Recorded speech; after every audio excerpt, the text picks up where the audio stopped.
Hello बच्चों, चलिए प्रश्न को पढ़ते हैं। सोडियम पोटेशियम पंप परिवहन करता है। विकल्प ए सोडियम आयन तथा पोटेशियम आयन का न्यूरॉन के बाहर, बी सोडियम आयन तथा पोटेशियम आयन का न्यूरॉन के अंदर, सी सोडियम आयन का न्यूरॉन के अंदर और पोटेशियम आयन का न्यूरॉन के बाहर, डी पोटेशियम आयन का न्यूरॉन के अंदर और सोडियम आयन का न्यूरॉन के बाहर।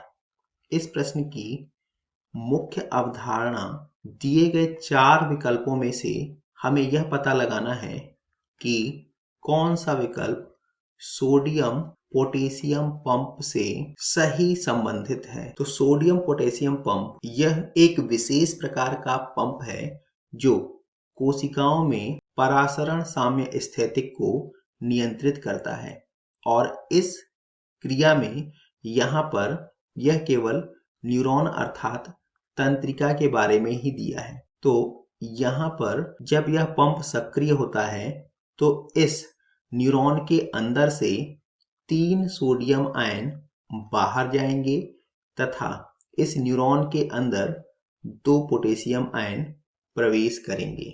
यही सोडियम पोटेशियम पंप होता है। अगर हम विकल्पों को देखें तो पहला विकल्प सोडियम आयन तथा पोटेशियम आयन न्यूरॉन के बाहर, यह गलत होगा। दूसरा सोडियम आयन और पोटेशियम आयन का न्यूरॉन के अंदर, यह भी गलत होगा।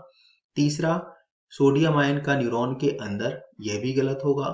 चौथा पोटेशियम आयन का न्यूरॉन के अंदर और सोडियम आयन का न्यूरॉन के बाहर, यह सही है।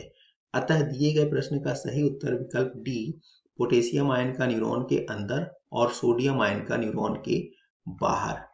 आशा करते हैं आपको समझ आया होगा। धन्यवाद।